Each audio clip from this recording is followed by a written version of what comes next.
The Equal Pay Act was established in 1963 and was geared to end the wage disparity between the two genders. Women today are making 98 cents per every man's dollar and are celebrating for their achievement of equality in the workplace. Are you a mom planning to become one or married to one? Inequality in the workplace is pushed onto the two genders when really the inequality is happening on mothers in the workplace. This discrimination can be affecting someone you know and care about. This is an extreme issue that is happening behind closed doors of our employers, and it is time for this issue to be addressed and solved. Today, I'm going to tell you about the gap and inequalities mothers are facing in the workplace, the effect it has on their children, and the solutions to end the era of mommy tax. The reduced earnings mothers are experiencing is a levy referred to as mommy tax, a personal tax levied on mothers with children or women with children that depends on the level of education and career success that person has. The higher the education or career success, the higher the tax will be. Today, college-educated women can experience greatly over $1 million mommy tax of one child. A woman bringing in $45,000 can experience a tax of $600,000. This seems unreasonable in terms of trying to raise a child. A woman of age 30 will be making 90% of a man's salary. If we bring in a woman of the same age and same education and level of success, she will only make 70% of that man's salary. That means the United States has a wage gap between mothers and non-mothers of 20%.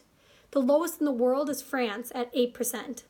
To make matters worse, only 8 states in the United States have laws prohibiting discrimination against parents in the workplace. This is an extreme issue. This tax mothers are experiencing seems irrational in trying to feed, raise, and care for another human being. This tax does not only affect the mothers in the workplace, but the children that they go home to at night. Having a decrease in this paycheck for a mother will in turn decrease the money she is able to spend on resources for her child. Resources such as childcare, education, healthcare, and extra activities. A daycare facility that provides standard care can easily cost a family $2,000 per month per child. If a woman is only making 70% of a man's salary, she simply may not be able to afford that, meaning after school the child may be alone for an extended amount of time until a parent returns home. A child also may be given a lower education simply because higher education is not an option financially. Private school and college is more expensive and not an option, so they retain a lower education status. Extra activities such as sports and swimming and social gatherings that kids are supposed to experience, they may not because mom doesn't have the money to put this child in these activities. The child in return then becomes more depressed, more anxious, has antisocial behavior, and has behavioral issues such as aggression and acts out.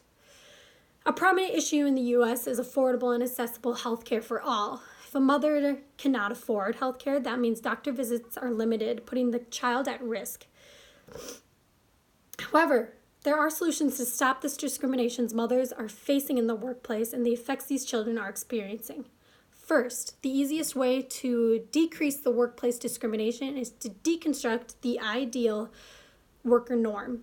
This is the idea that employees are fully dedicated to their work and have no outside conflicts. This idea was created during the Industrial Revolution when women were at home taking care of the children and everything in the home, and men were making money.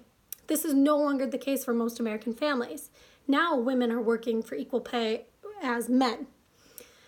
Another way to decrease the discrimination would be pass laws. Instead of 8, all of our states could have these laws. This can give women and parents a sense of security when going into a job interview and having children.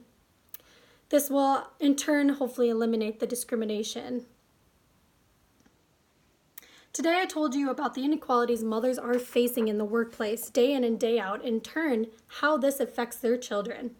However, I listed possible solutions to end that era of mommy taxing. Having the issue of the workplace discrimination placed between men and women has left the issue of motherhood and workplace inequalities on the back burner. It is time for the issue to be addressed and solved for the sake of those mothers and their children they are raising. Thank you.